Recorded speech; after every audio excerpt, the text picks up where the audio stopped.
Hello and welcome to The Actor and the Engineer. My name is Paul James. I am the actor. My name is Josh Knapp. I'm the broadcast engineer. All right, here we go, Josh. It's quick cuts time. Yay. We haven't done this in a while, but I've been watching a lot of stuff. You've been watching a lot of stuff, and I think we've kind of like strategically kept each other in the dark.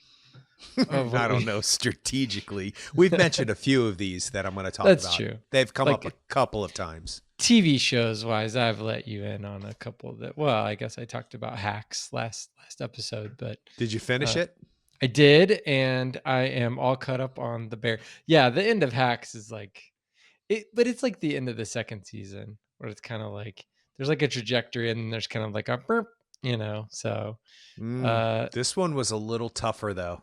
This one was definitely I felt smacked around at the end, and then I thought, yes, this is exactly where the characters should be. The young lady who I can't pronounce her name, so I don't mean any Hannah disrespect. Einbinder. Yes, thank you. Einbinder? Yep. Okay, I'll get it eventually. No offense. She's so good in the end of the third season. So good when she, without trying to give too much away, when she's perplexed about what Jean Smart's character has done, and it's a pattern. It's the show kind of has established a pattern. Good things, bad things, good things. Oh no, I'm gonna crap on you, and it's just business. It's just show business. She's so good in it. She's gonna win the Emmy for supporting actress for the third season, no doubt about it. If she doesn't, it'll be. She deserves to win it, and then it just smacks you because you think you're done and you think you're in one place, and then you're like, oh. Be careful who you create because they will come back and they will do what the young comedian does. Yeah, and I think it's they're kind of priming you for it in the fact that Jean Smart's character, all 3 seasons has been like, I'm telling you what this industry is like, and then there's like a loss of innocence. So that's what you get in the Hannah Einbinder character. It's more of like a comedy interspersed with poignant scenes as opposed to like a drama with levity. And it also shows us that, at least in this constructed reality, there are spaces for communication and spaces for conversation, and people that are willing to listen and that are willing to have civil discourse about things that they disagree about, which is kind of the opposite of what we see in media nowadays and just in general online. People just aren't willing to listen to each other. I went to see a couple of artists live, and people were talking. It was guitar, singer, songwriter stuff.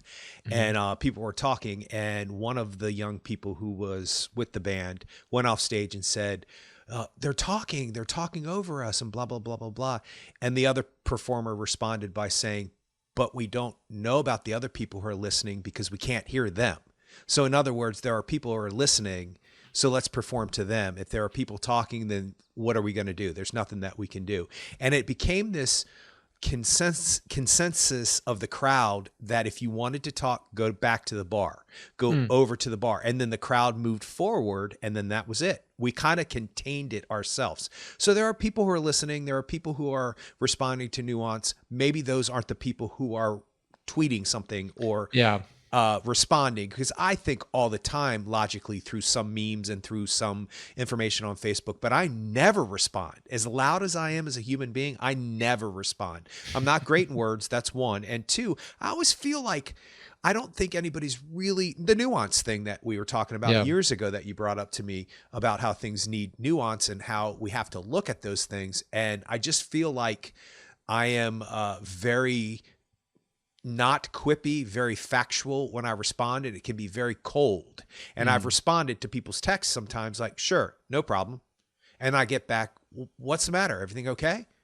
Yeah, everything's fine. I just said, sure, no problem. But you used a period at the end of the sentence. I know. Punctuation really messes people up. And sometimes I'll use it on purpose just to mess it up.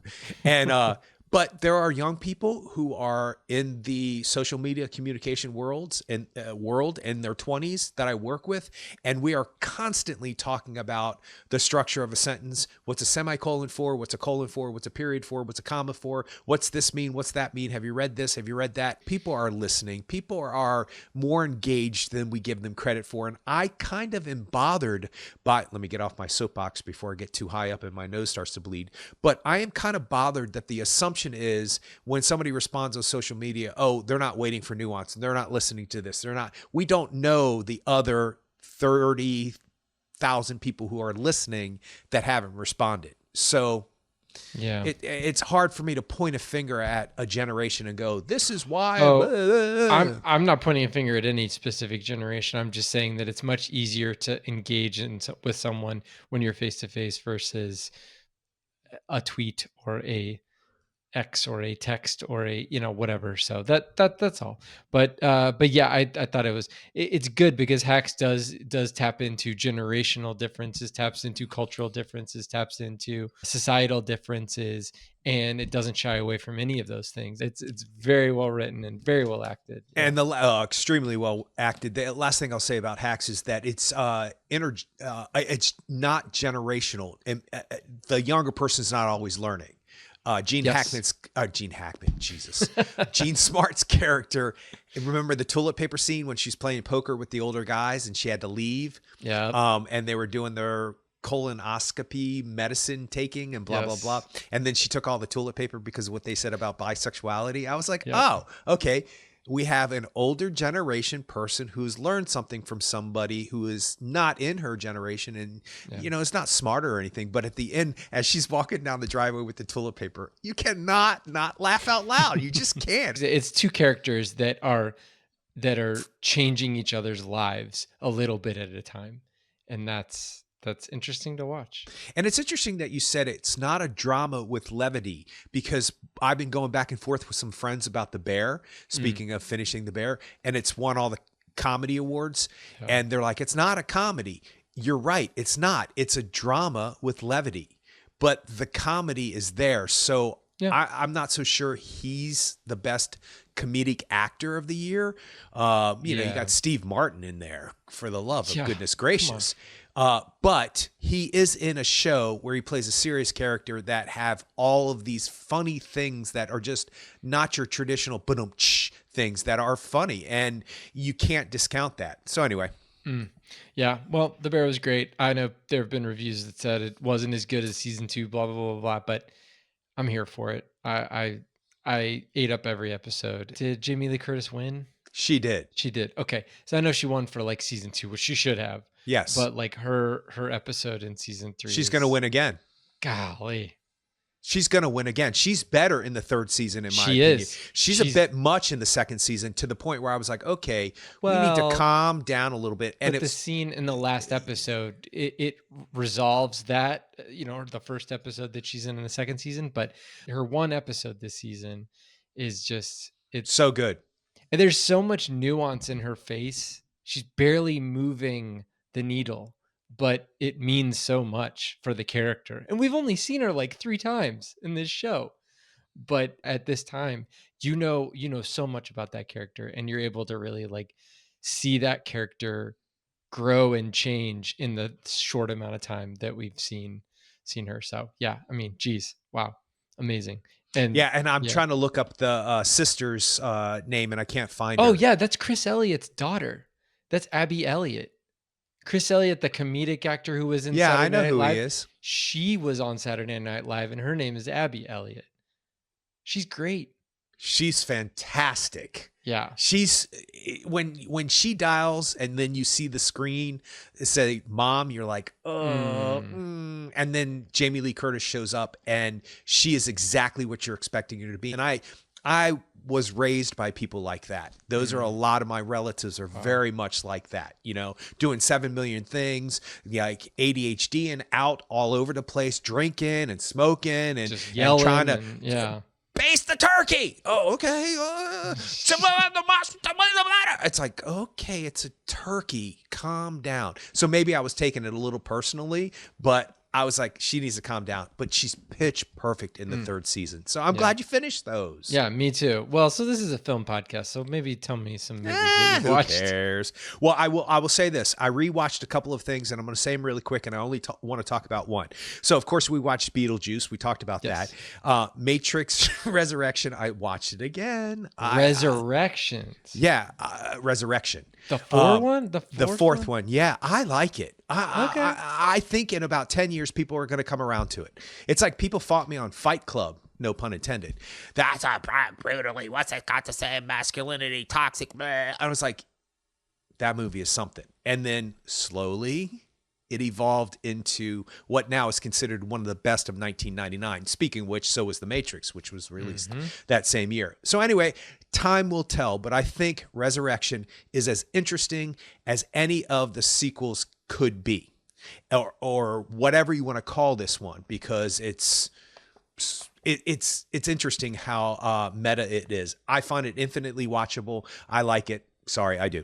I watched Hell or High Water again, and I got looped into. I kept thinking to myself, what is it about this film that Josh doesn't get? What is it? And I started thinking about Jeff Bridges. And the only thing I'll say about it is it's a fantastic movie. The only thing I'll say is that it's interesting how your mind works, especially people like us who watch a lot of movies. I don't know if this happens to you, but do you ever watch a movie and then like a couple years later, you're remembering it, and then you watch it again, you remember it kind of wrong? You're like, wait. Because I swear, no spoilers, but I swear Jeff Bridges died in that movie. Like, the Mandela effect or something. And one of the lines that I have in my head, I guess maybe I was just emphasizing it so much in my head, it's said completely different than I remember it. And I thought, oh, that's interesting. My mind has made something up completely different than what this film is. And I was glad. And as soon as I saw what happened in the film, I was like, oh yeah, where did I get that from? So I think maybe that's just me. Okay. So the other thing that I watched was Promising Young Woman again. And somebody was talking online about Emerald Fennell's dialogue and how it's natural, but yet heightened in a way. And of course, you see that a lot in Saltburn. And they were talking about certain scenes in Promising Young Woman. And then I started thinking about Carey Mulligan's kind of deeper voice that she has and her American accent. And I started thinking about Jennifer Coolidge in that scene. And I was like, well, maybe I'll just watch 10, 15 minutes of it because I want to hear the dialogue, and I was going to flip ahead. 2 hours later, I'd finished it. It's so good. Yeah. It is moment to moment, sharp, and just brilliant. The thing I want to ask you about, and I think we've talked about this before, but please refresh my memory. At the end of the film, and it's not really a spoiler, she gets out of the car, takes the keys, puts them on the wheel, goes and gets the license plate, and throws the license plate into the woods. Why does she do the license plate into the woods? I don't get it. Like, why would she put the keys there so they could get in and identify whose car it is, but yet she gets rid of the license plate? I don't get it.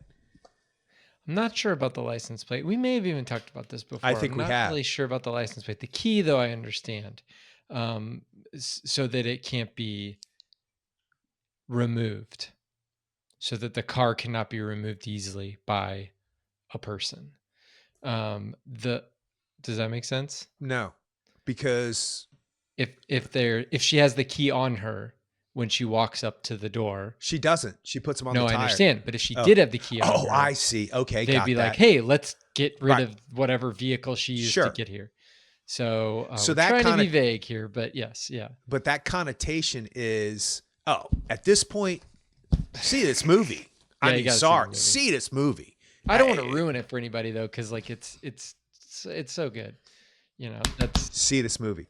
And you've seen Saltburn recently, so no, I have not rewatched it. Okay, but I thought you did. Okay, dang it. No. Okay, because I wanted to, because I haven't gone back, and I wanted to get, I wanted to solidify like that I'm not a crazy person and think that like that Emerald Fennell is able to do one thing in one movie and another thing in another movie, and she may very well have wanted to make the movie that we enjoy so much in Promising Young Woman, and also wanted to make a movie that other people enjoy so much in Saltburn. So it doesn't have to like align with what I like, but they're two different movies for me. They play with similar themes, with sexuality and all that stuff, but they don't really live in the same world.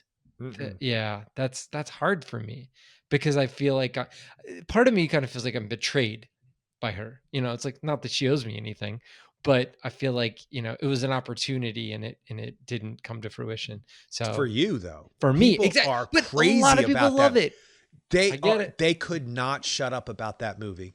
Could not. And I think why you thought I saw it again is that we were talking about watching again because Okay. a good friend of mine could not shut up about it. And Okay. not in a bad way. Like they weren't getting on my nerves or anything. They could not stop texting me, well, what about this? And then the fractured mirror that isn't fractured at the end or in the next scene and blah. And I was like, what are you talking about? So I remember seeing that scene again, like on YouTube or wherever it was, but I have not watched it again because I cannot give myself over to it just yet. The taste in my mouth from that film has lasted. So I need to find something that's going to wash it away and then try it again. And it might be the dialogue. It might be the way that she writes dialogue because I'm interested in the way that she does write dialogue because it's fascinating how rhythmic it is. And usually I don't recognize things like that. They have to be pointed out to me, especially like by directors and stuff. They're like, the rhythm is off here. What are you doing here? The rhythm is not right. It's It like should a be cadence. da da da It's a da cadence dot thing. dot Yeah. dot dot dot dot dot dot. And I'm going dot dot dot dot dot dot dot dot. Nope, that's wrong.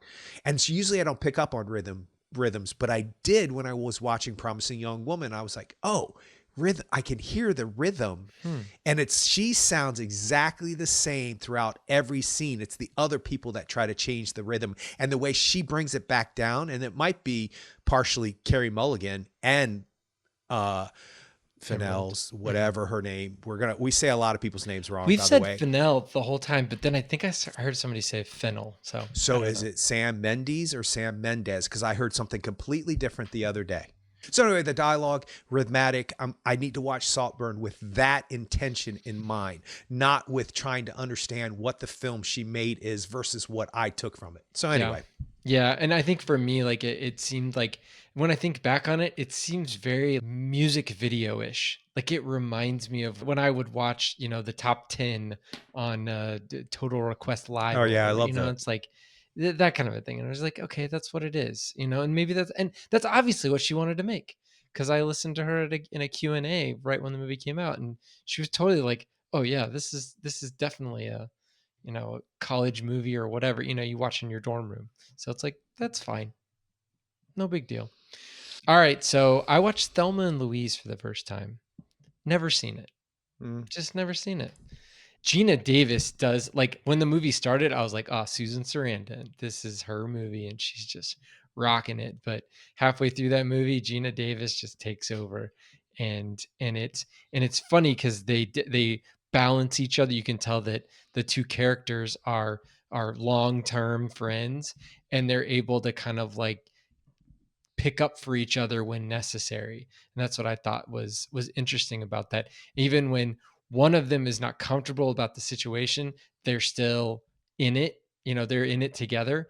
And then that transitions. It goes from like Susan Sarandon being the badass to Gina Davis being the badass, and then them having to deal with their badassery. I loved Christopher McDonald, Gina Davis's husband. Like, oh, such a great. I mean, this is pre Shooter McGavin and pre a lot of the other roles that he's taken, which he definitely takes these like comedic roles a lot. But I loved seeing him chew on the scenery. His just kind of slack jaw, just kind of just man, it was great. And was this one of the first movies to have two female protagonists whole carry the whole movie, bigger budget?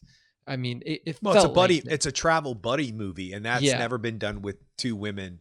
yeah, Not that I know of. Not like this that took over. It took over the world for lots yeah. of different reasons because of everything you talked about, the ending, Yes. all of the stuff that I mean, they. I saw the ending way before I saw the movie. Like Yeah, I mean, I knew about the ending in the 90s, but it just, it was one of those never really got around to it things, yeah, it happens. and it's on Criterion, and I was like, shoot, yeah, I'll watch this. So no, it was great. I'm glad I did, because it's also another one of those things in the Ridley Scott canon that that I can kind of fill in. It's interesting to try to analyze like why he felt like this was the thing he needed to make. It's a very American movie and he's British, but I can also see the news cycle type of this would be a big news story and be very flashy. It's a flashy situation.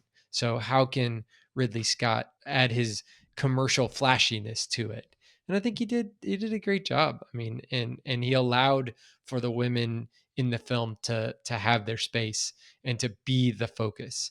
There's not a, xenomorph, and there's not a Well, that's you know what I was going to say. All of the yeah. films in between all of the stuff that we immediately think of as Ridley Scott are some really interesting movies. He's done some really interesting stuff. I was just looking up his bio and I was trying to figure out where, I mean, he's done a lot of stuff. And I was trying to figure out where Matchstick Men comes into play. That's in the 2000s. Yeah. Like that's 2005 or something like that. I love Matchstick Man too. Me too. I didn't realize that was Ridley Scott, Yeah. to that My point. point. Yeah. Yeah, and so yeah, you're right. I mean, he did like after that, he did 1492, White Squall, A lot of GI people love Jane. that movie, 1492, Never seen it. Yeah. Matchstick Men. Yeah. But he kind Black of Hawk it's Down. yeah, but it seems like once he did Legend, it kind of like dropped off for him. He was doing smaller movies, Someone to Watch Over Me, Black Rain, like they're movies. They have quote unquote movie stars in them, but it's not it's not splashy. It's not Blade Runner, it's not Alien. Well, you got tore apart for Legend, and Yeah, I simply adore that film. I like it. It's fantastical. It's the Tim Curry demon thing is crazy. Scared the hell out of me when I was never younger. seen Like, it. oh, okay. You'll probably So hate there it. you go. I You'll mean, probably hate it. well, I don't know. But you're right. Matchstick Men Oh, was White Squaw. That's 2003. such a good one. Yeah. Yeah. He has his bio in between everything that we know about him is so impressive. I Yeah. really like a lot of his other films. And Mhm. the thing that you can say is I didn't know that was Ridley Scott. Yeah. I remember seeing Matchstick Men the first time. I was like, this is really clever. And I remember looking it up going, wait, what? It's what?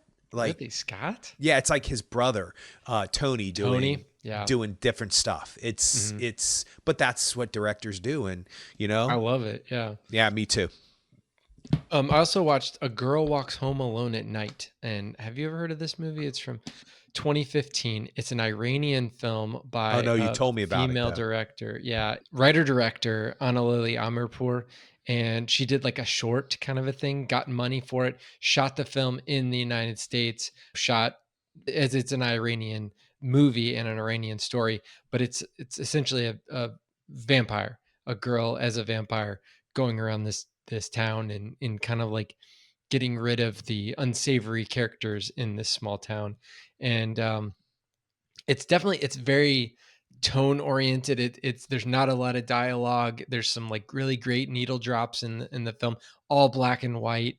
Like it's just like a vibe. It is a vibe movie, but it's also just a slow burn movie. But there's a lot of intensity to the film, and there's some, it's a vampire movie, so there's some blood and there's, that kind of thing. But it's not a Bram Stoker's Dracula, and it's not Dusk Till Dawn.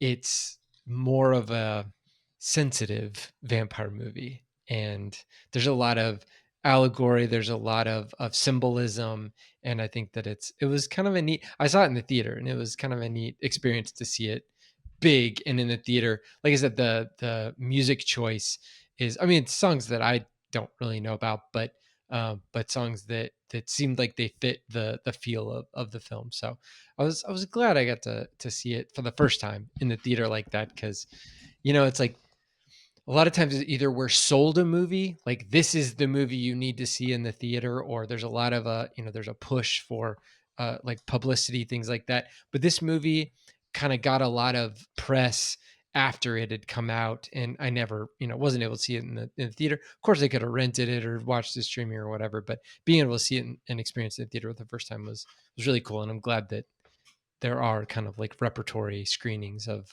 some of these movies. At least, I mean, this is only what, like 9 years old, so it's not like it's a really super old movie, but but they're finding ways to release these movies in theaters again. So maybe that could be a part of the savior of movie theaters, is that like there's going to be less and less movies that are going to come out in the theaters, and probably less and less movie theaters period going forward. So being able to supplement new releases with some of these older movies and themed movies, whether it's coming up on Halloween, let's show The Exorcist, let's show Halloween, let's show, and I'm seeing The Shining in a couple weeks in the theater. So hopefully we can help keep movie theaters alive.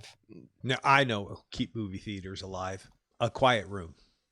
We have got to dedicate as much energy to people who like going to the movies in a certain comfort level as we are justifying that this is the world we live in. Smartphones are part of the world. Smartwatches are part of the world. Having to connect with your kids is safety. So if they're at whatever and you're at the movies and they text you about their baseball game and that they're home, now I get all of that. We have now adjusted.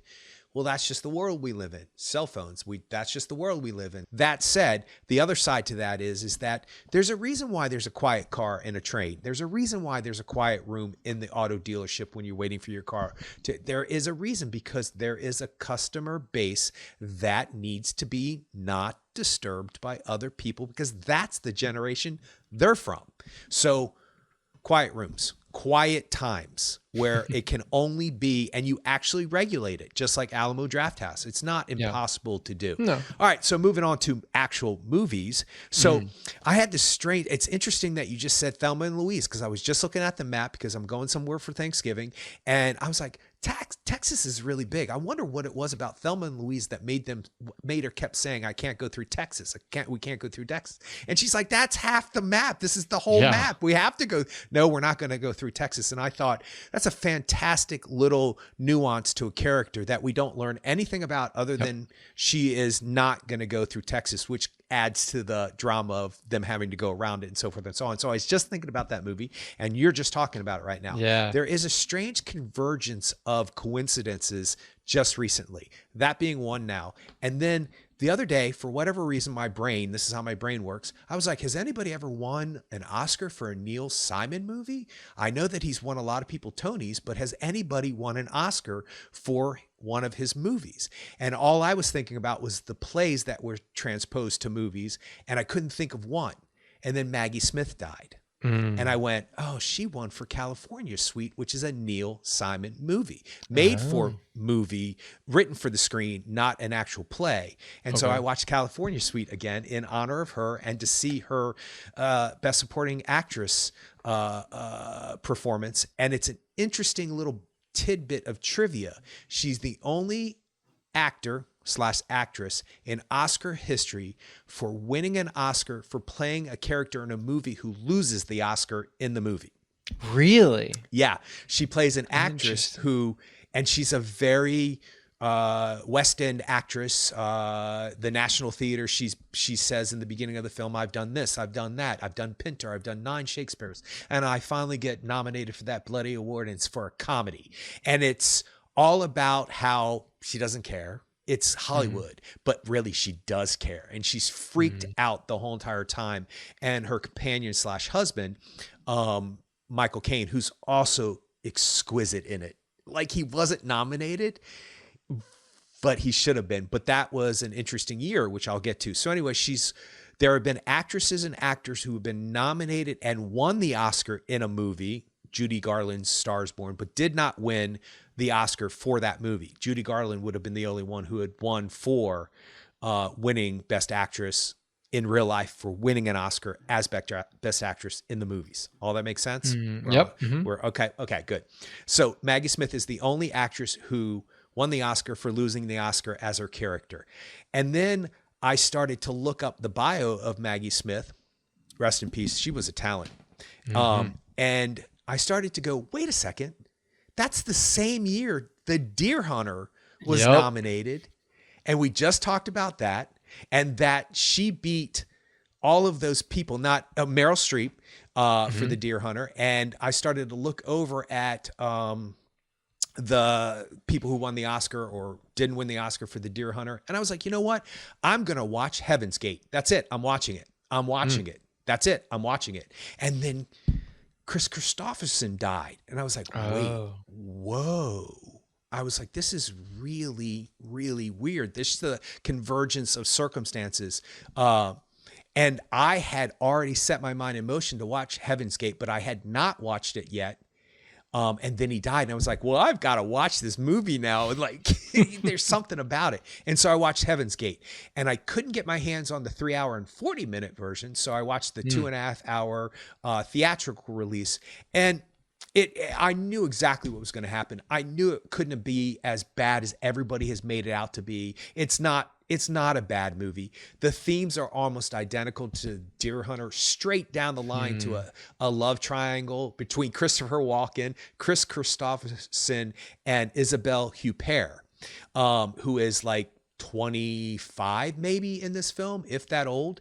And she is the Meryl Streep substitute, if you will, because they look very similar, same hair color, same kind of believability about her. And I just didn't think it was as bad as everybody made it out to be. I thought that it meandered in places, and I thought that it was tough to watch in certain places because the subject matter is just not as interesting as many other things that he could have made movies about, in my opinion. But overall, I thought it was really good. And I thought Kris Kristofferson was really good in it too. And I always think that he's just the Sam Elliott of the movie. You know what I mean? He's just there, and he's reliable, and he does his job, and he's believable. He's very good in this. And he was nominated for the Razzie for Heaven's Gate. And I think that the momentum of that film failing just kind of took everybody down with them. But it is certainly not the biggest bomb structurally, narrative wise, that I've ever seen that they call the biggest bomb.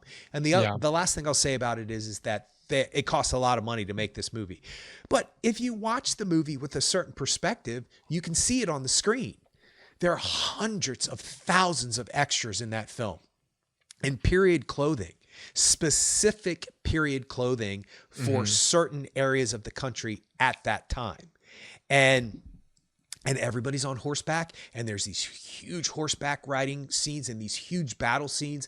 And it's like, there's the money right there.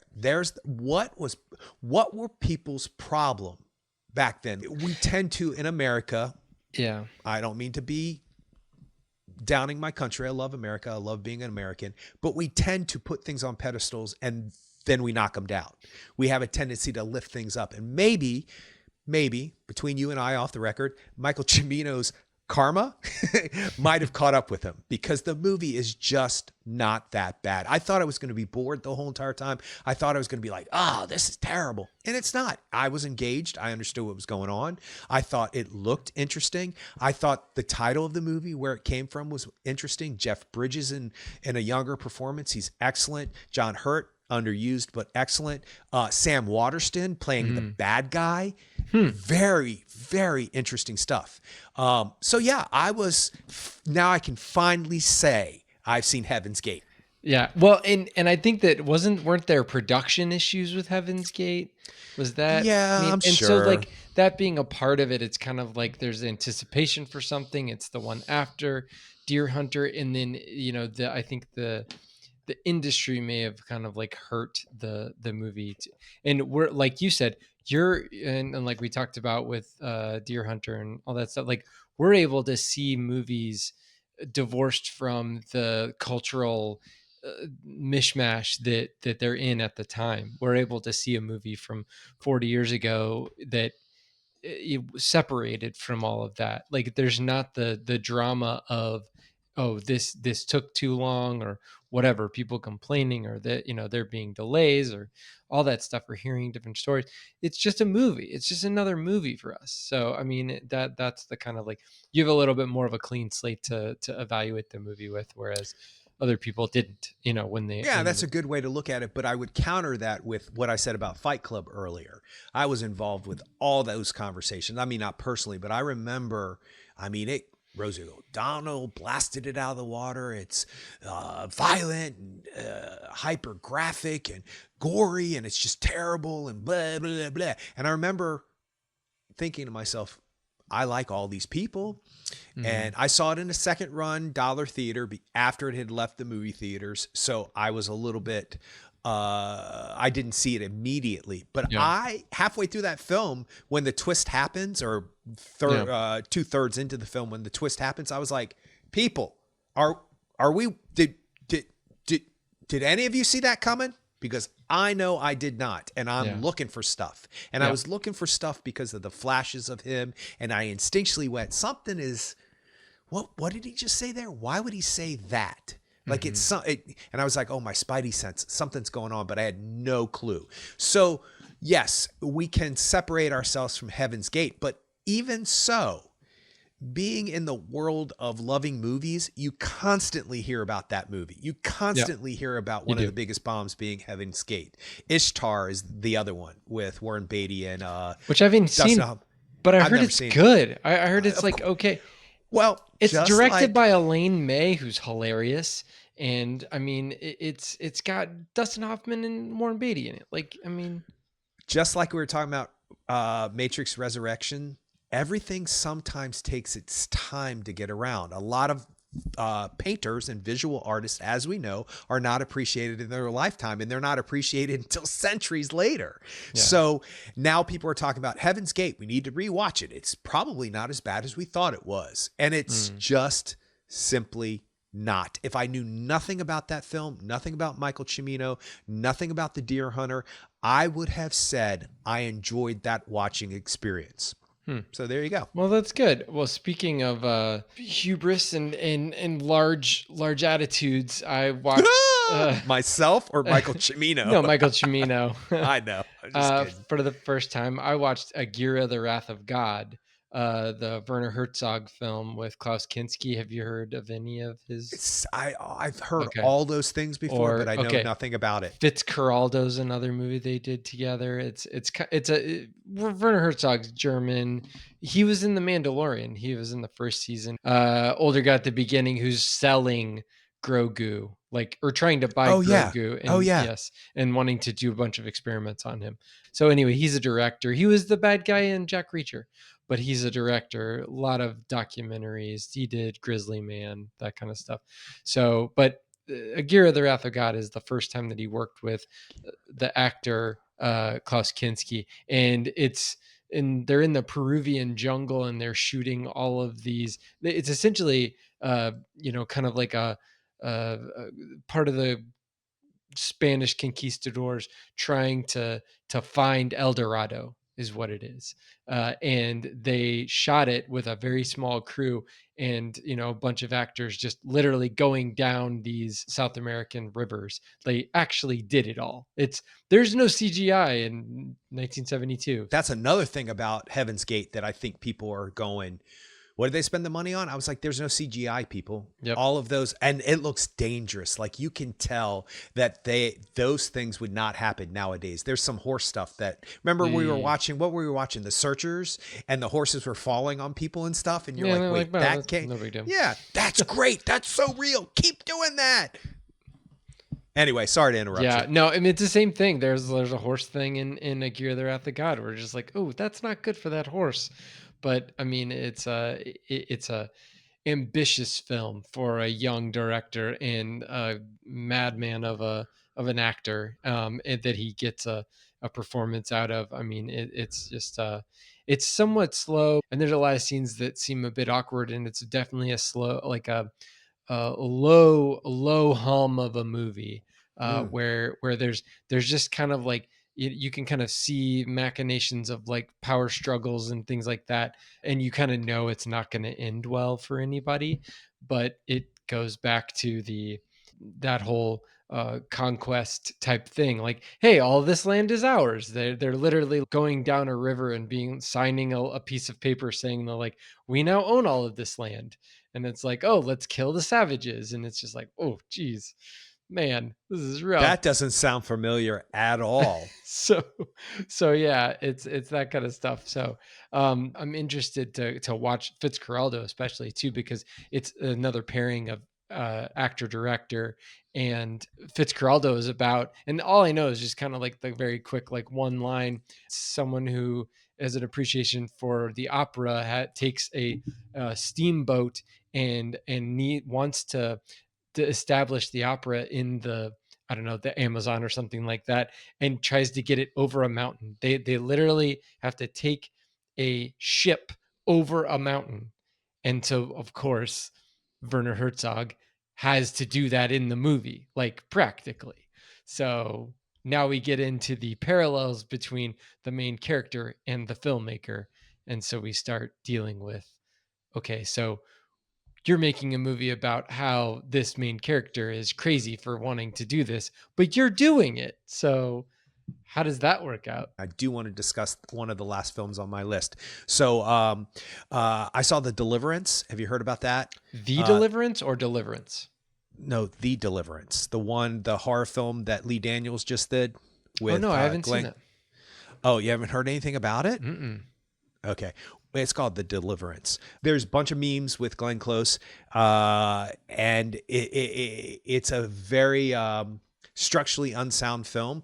But I will say this: the performances are stunning. Audra Day has proven yet again that she deserved that Oscar Billie nomination. Holiday, come on. She's so good in this too, and the movie serves her nothing.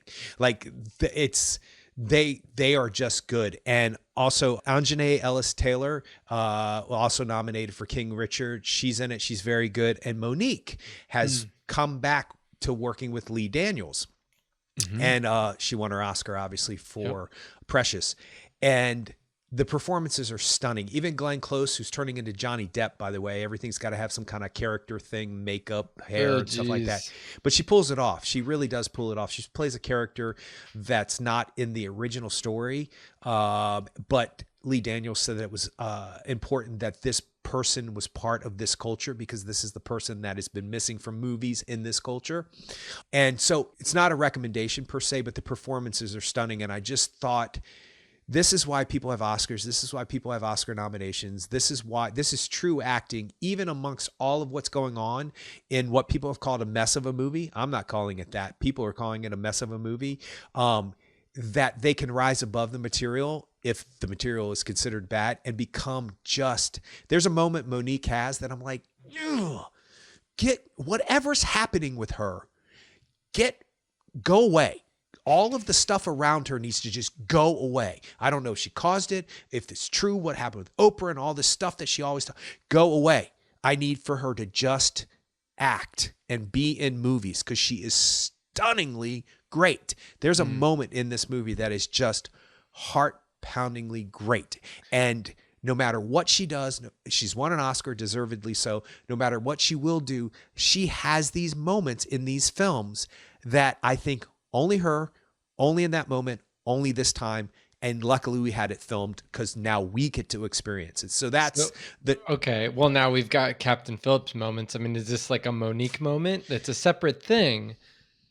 Is it like does this rise to the level of, yes, this is a Monique I like that moment? Yes, it is. Okay. Yes. And I'll try to find a clip of her monologue that she has, and I'll send it to you so you can have an understanding of why we need to start calling it this is a Monique moment, because yes, that's actually a very good way to put that. Okay. I'm impressed. I'm glad I willed that to you through my subconscious. Okay, so yes, his three daughters, the Carrie Coon, Ashley Olsen, and Natasha Lyonne film. Have you heard about that? Nope. It's an interesting character study, and it's watching Carrie Coon do something she hasn't done before. She's not a very likable character. And Ashley Olsen, hands down, it's very structurally, it would probably be structurally better as a play. It's all Elizabeth in one room. Olsen. Elizabeth Olsen. What did I say? Ashley? Ashley I knew Olsen. I was like, what's going on? I was saying something wrong. I knew I was saying something wrong, but I couldn't. Elizabeth Olsen. Yes. It's funny because every time I go to reference something, I have it up on my phone, and every time I go to reference it, I do something else to get rid of that reference. So I'm like, sorry, Ashley. No, Elizabeth. It's very worthwhile if you're into acting. And I will say this, I don't know when they released this film, if they released it in theaters first, but Natasha Lyonne should be nominated for the Oscar for Best Supporting Actress. She's never been better. She's all that thing that she does with her voice, and all those tricks that she has are all utilized in a much different way downplayed. She plays the opposite of that crazy over the top thing that she normally does. And she has said in interviews, she doesn't have much range. This is all the range, with her voice and stuff. And she utilizes that in a very specific way in this moment. And she's a heartbreaker.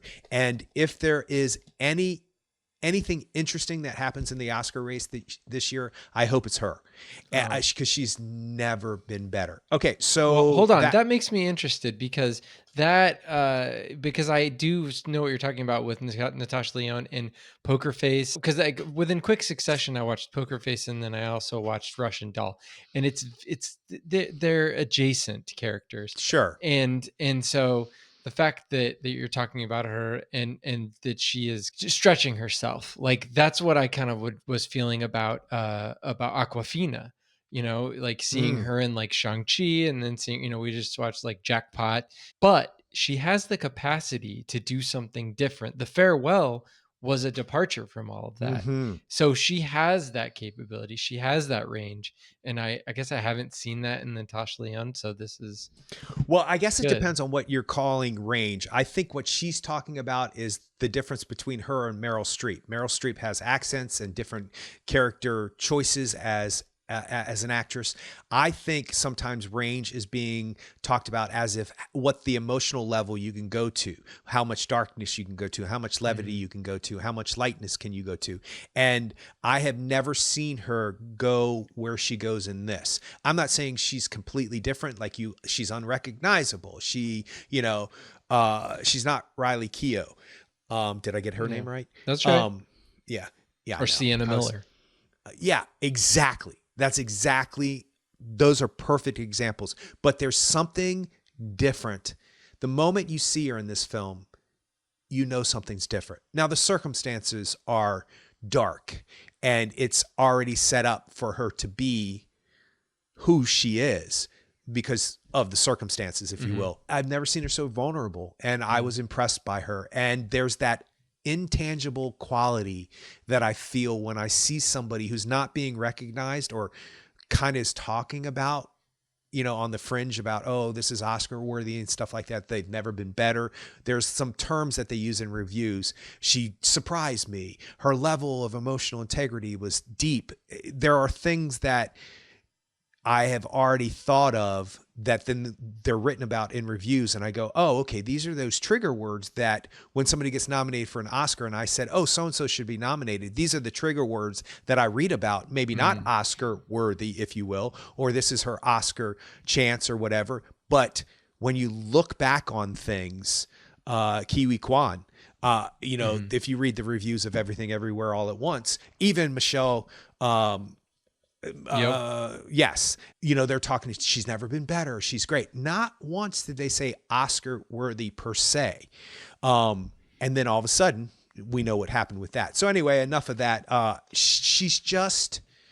movie is a little difficult because of the subject matter, but it's also stifling in a way that I think they wanted, but might inhibit people from actually delving into it. But it's very wordy. It's very much, I think it would have been a better play.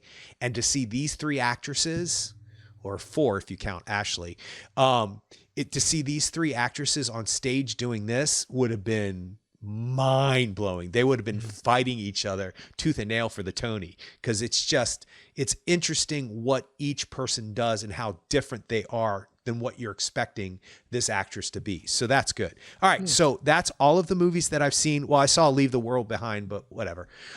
Julia Roberts, Mahershala Ali. Yeah. Is that the first time you saw it? I think so, but I think we mentioned I like this Sam Esmail. Yeah. I do too. Mr. Robot. Yeah. Yeah, I do too. I think it's a movie of completely unanswerable questions, and I like that. And I thought that they all do a good job. I was a little troubled by Julia Roberts really not clicking for me when I started watching it. Like, I wasn't sure who she was. Like, the character didn't make sense to me. And there are a few things that she does in the beginning of the film that are explained later on that she has an explanation for. And I was like, yeah, but something about, she was taking me, she was keeping me at arm's length of the film. I don't know why. I don't know. I just maybe because I'm not used to her in those kind of roles, but she's done roles that have been gritty and dark before. This is just, I think it's the new phase of her career where she's now past a certain age and can do things, and she's now proven herself in every other way to everybody. She has Oscar nominations, Oscar box office draw. She has all those stuff. Now she's going to be like, I'm going to do what I want to do, and there's a whole nother side. Well, and she also was in Homecoming too for Sam Esmail. So like she's very specific with what she chooses to do. And Smart. because it was Sam Esmail, now maybe she wasn't the right pick for that actor, but she got the movie made, her Mahershala Ali, I don't know if she wasn't the right pick. It's just, I think I think as an audience member, you sometimes have to just adjust your preconceived notions about what she's going to do. I felt it too, though, because like the scene where they're in his like record room in his stereo room and listening to the records, Yeah. and like that dance, it just didn't feel right. Yeah. It wasn't there. Like it didn't feel organic. Their Yeah. interaction didn't feel organic, and it's hard to say like, oh, it was Mahershala Ali, oh, it was Julia Roberts, but it's like it didn't feel. There was something missing. So yeah, that's hard. I think there's something missing from every scene in the movie, but I think that's intentional. You don't know why his teeth fall out. They kind of explain it, but they kind of don't. Yeah. They kind of give it two explanations, but they kind of don't. You don't really, and I like the whole apocalyptic happening now type of present movies. apocalyptic, present apocalyptic, and then just spatters of it. Spatters of, because I think that's what would happen. Yeah, some of those shots are just amazing. Like the constructions of the shots are amazing. Yeah. And then, Kevin Bacon in a movie for 5 minutes, and I was way more interested in how that guy became himself than the rest of what was going on. So, I mean, Kevin Bacon's also in that phase where he's like, you know what? I'm done with Footloose. I've been done for 50 years. Now it's time for me to do what I'm going to do. And I also think Ethan Hawke is trying out, because he should have been the Kevin Bacon character. You would expect, if you were to cast it, you would have thought of Ethan Hawke, but him being kind of the humble, down-to-earth dad who's trying to keep the temperament of his wife down and the busy life he's okay with, but he still wants, he's the ex-hippie, he's the beta. I mean, I don't use those like terms, but he's the kind of like quintessential beta, I guess, if you want to give him. He's not an alpha male. No. And he's living in that, which is, I mean, I think he did a good job. And neither is Mahershala Ali, who's pitch perfect. I'll never say a bad word because he's really good in it. Okay, so is there anything else that you want to talk about? Because I would like to end with the last movie that's on my mind here. I watched Bone Tomahawk. So ooh, it fell apart for me. Out, I mean, I was creeped out, but it fell apart for me. And it fell apart for me at the end. Like it was just, there was way too much Deus Ex Machina. Like it was just like, oh, this now? Oh, great. All right, fine. All right. Well, this is happening. Cool. It was such a buildup. It just felt like there was this huge, the powder keg that was getting ready to explode. And then it was just kind of, nothing. I don't know. It was rough. And I love, it was Kurt Russell in his Hateful Eight age. I mean, he's just living it up. Like, let's do Westerns. Awesome.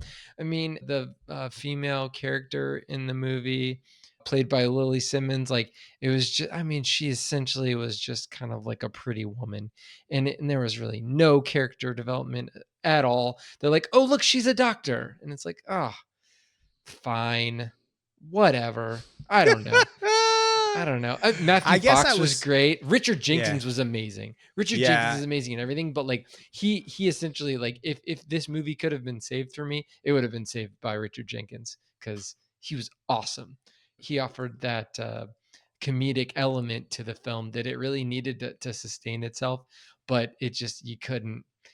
Patrick Wilson's a wet blanket, and you just move on, I guess. So I thought David Arquette was stepping out of some stuff that he's normally stepping in. I mean, but that was short as at the beginning of the movie. Yeah. I mean, it worked. It was I guess fine. it's the shock value that I have left in my mind from that movie. Sure. There's the one scene that everybody yeah. talks about that I hadn't even really heard about it, but yeah, it's affecting, it's like, I don't want to be in that situation.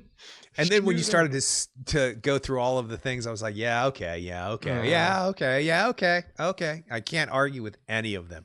All right, so let's get to this because I don't know how long this is going to last, but I need to know what is the problem you had with Rebel Ridge? Because I watched it. okay. I think you mentioned something about it already, and we talked a little bit about it, but I can't see. Go ahead. I was thinking about asking you, what did you like about it? But I'm not going to do that because I'm not going to sugarcoat anything that I have to say. It seemed like it was low effort compared to Green Room and Blue Ruin.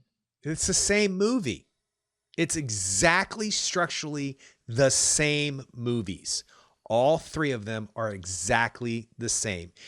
Fish out of water, fish put into water, Backed into a corner. It's backed into a corner. Yeah. The character you're not expecting to stand up stands up. The character you're not expecting to have the fortitude and the ability, and in this one, the true ability to defend himself. And yet they do, and it's the same movie. But it's equivocating. It is. What's that mean? It's giving excuses to the other side.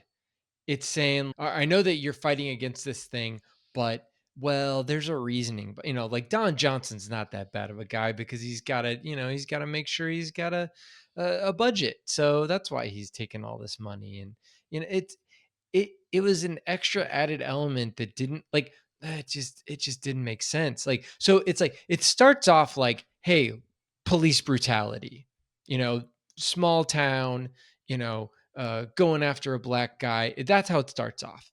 And then it's like, ooh, we're gonna add in some nuance, which we've talked about nuance earlier on in this episode. But ooh, we're gonna add a wrinkle to this where, if it weren't for seizing of these funds, then we wouldn't have a sheriff's office and we wouldn't be able to support ourselves, and then we're surviving. That's the equivocating part of it.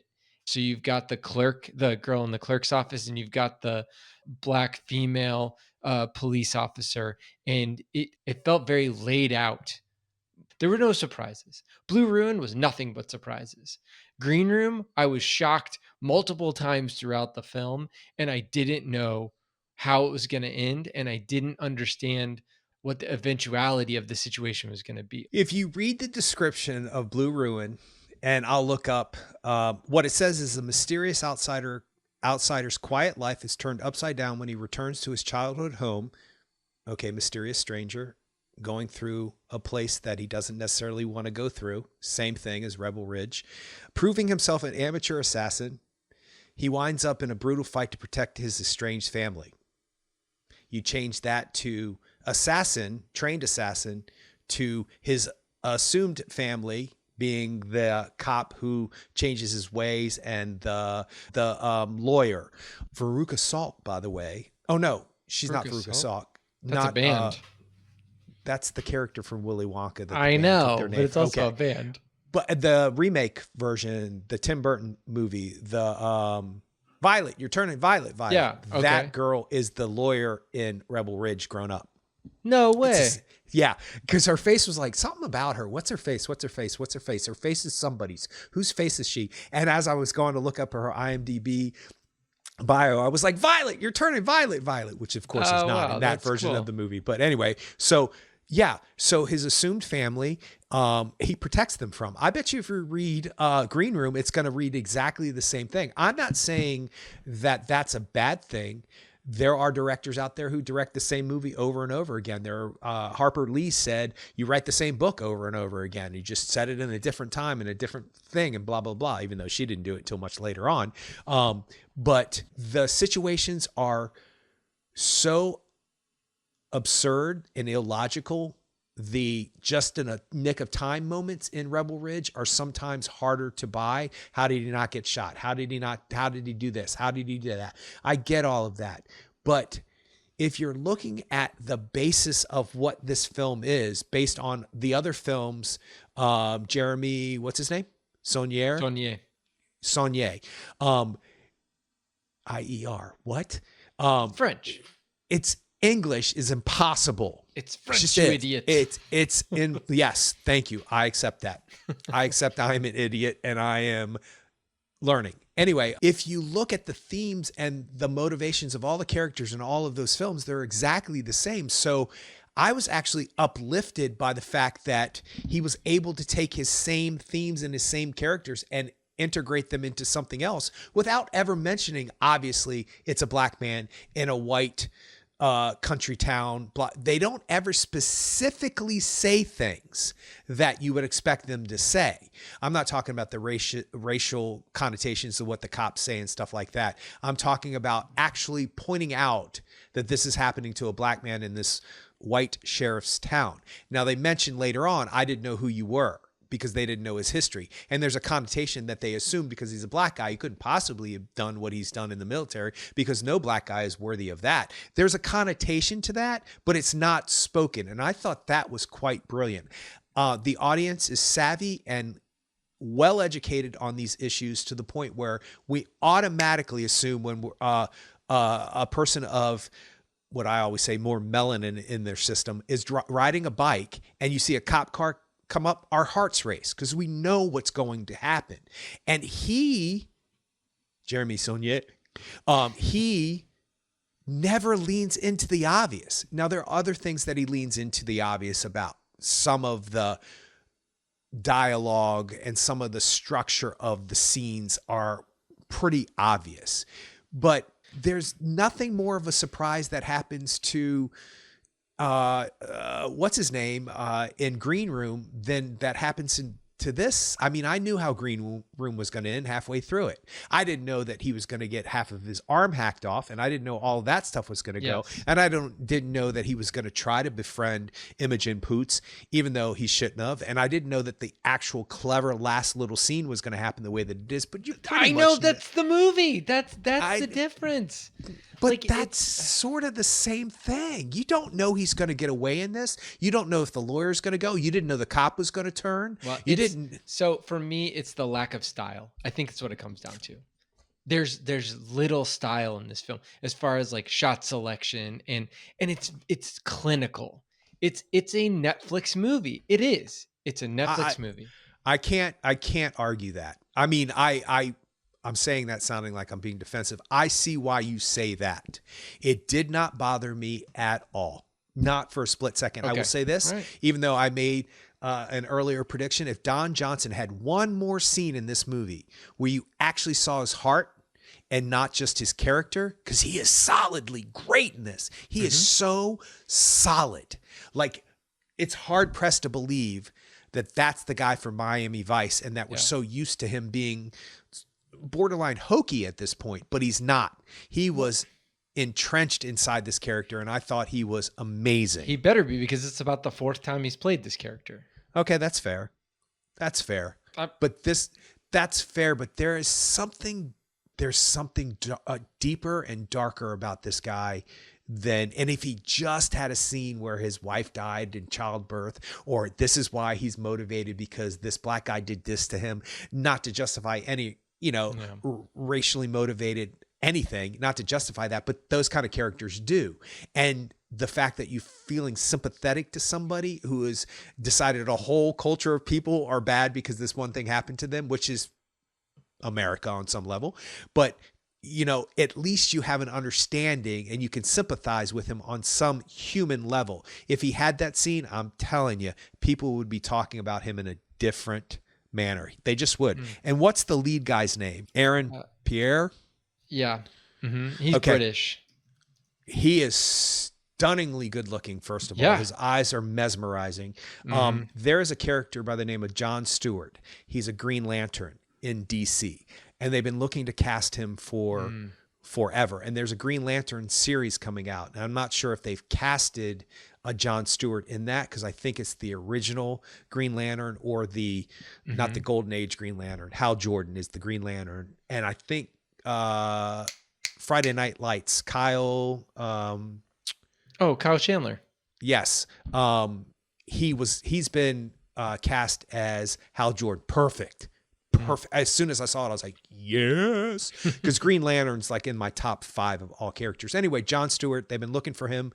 This guy right here should play Jon Stewart. In most of the animated series, he's got green eyes when he becomes Green Lantern. Yeah. And they won't need to do any kind of special effects on him because his eyes are so vibrant. I'm like, John, and the way he talks and just No, I mean, Jon Stewart. He's a star in the making. Like he was in Foe. You saw Foe. I guess he played a character in Foe. He's British in that. Yeah.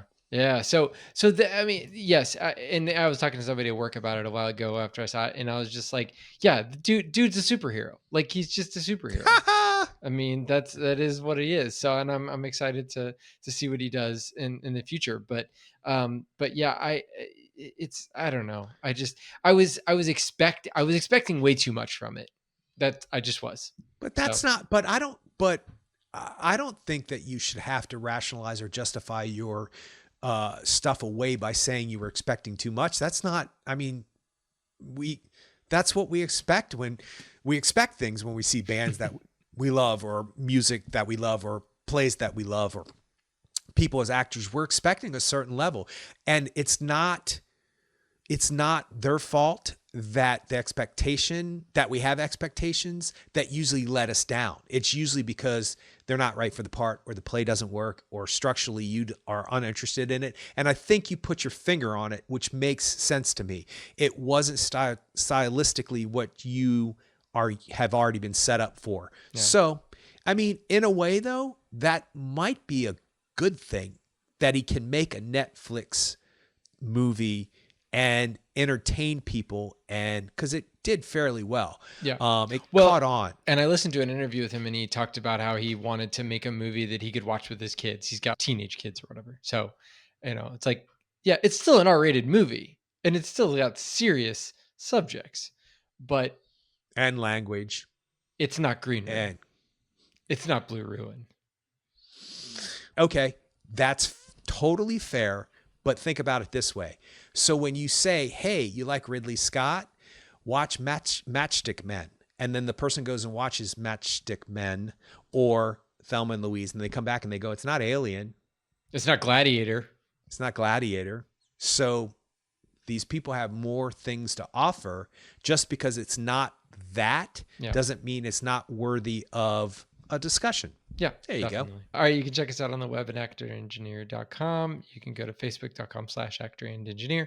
Yeah, we're on X at actorengineer, and you can search for us on YouTube. Just search for the Actor and the Engineer podcast. And we'll see you next time.